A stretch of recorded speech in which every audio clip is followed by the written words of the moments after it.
इस वीडियो में हम लोग क्लास सेट हिंदी का मॉडल सेट 2 पढ़ने वाला है।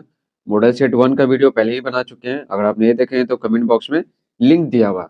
तो चलिए बिना समय गवाए वीडियो को स्टार्ट करते हैं। क्या बोला गया है? स्तंभ क के शब्दों का मिलान स्तंभ ख में उनके अर्थों से कीजिए। स्तंभ क यहाँ है और स्तंभ ख यहाँ है। ठीक है, कथा सम्राट। तो यहाँ पे उपनाम है स्तंभ क में और स्तंभ ख में व्यक्तियों का नाम है। ठीक है, लेखक और कवियों का नाम है। तो देखिए, कथा सम्राट किनको कहा जाता है? मुंशी प्रेमचंद को कहा जाता है।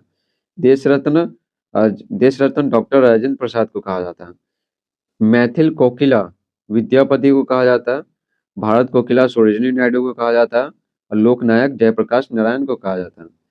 दूसरा देखिए, खाली स्थानों को उपयुक्त शब्दों से भरिए। चित्रा ने अर्जुन को पाया। शिव से मिली तो क्या भराएगा? शिव से मिली भवानी थी। पीपल कविता के रचयिता, हाँ डैश है, तो पीपल कविता के रचयिता गोपाल सिंह नेपाली है। ठेस कहानी के लेखक डैश है, तो ठेस कहानी के लेखक फणीश्वर नाथ रेणु है। चिकित्सा का चक्कर डैश है, तो चिकित्सा का चक्कर है ना, ये एक व्यंग्य है। सुदामा चरित्र में डैश महत्व दर्शाया गया है। सुदामा चरित्र में है ना, मित्रता के महत्व को दर्शाया गया है।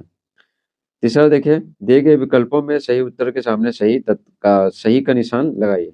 ईर्ष्या से बचने का उपाय है, मानसिक अनुशासन। दीनबंधु निराला किस विधा की रचना है? तो दीनबंधु निराला है ना, ये जीवनी है।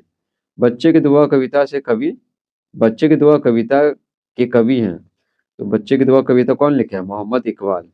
कबीरदास ने मनुष्य की तुलना किससे की है? तो कबीरदास ने मनुष्य की तुलना ना झरने के पानी से की है।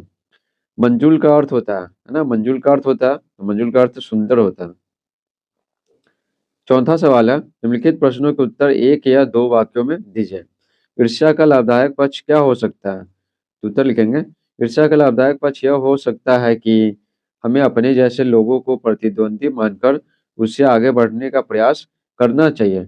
जब कोई व्यक्ति अपनी शक्ति एवं साधन के मुताबिक मुताबिक किसी से आगे बढ़ने का प्रयास करता है तो वह ईर्ष्या का लाभदायक पक्ष होता है। तो दो वाक्य हो गया यहाँ से यहाँ तक। आगे देखिए, अमीना की आंखें भर आई।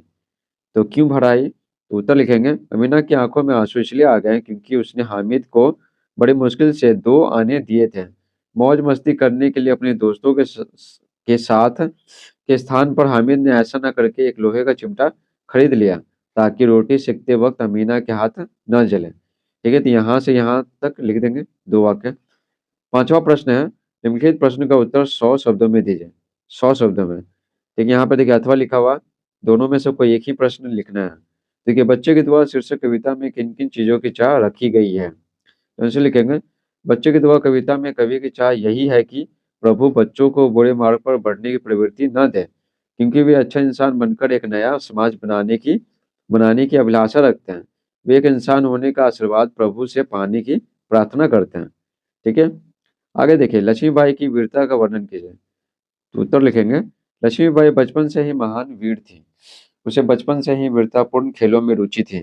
वह लक्ष्मीबाई या दुर्गा की अवतार थी या नहीं पता, किंतु वह स्वयं वीरता की अवतार थे, इसमें दो मत नहीं। मात्र 23 वर्ष की अल्प आयु में ही उसने अंग्रेजों के साथ स्वतंत्रता संग्राम में जिस वीरता का परिचय दिया वह अद्वितीय था, अद्भुत था।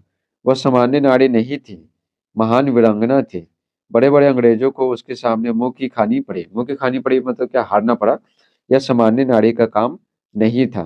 ठीक है, तो हो गया। तो ये मॉडल सेट 2 समाप्त होता है। मॉडल सेट 3 का वीडियो देखने के लिए कमेंट बॉक्स में लिंक दिया हुआ है, वहां से जाके आप देख सकते हैं। Thanks for watching.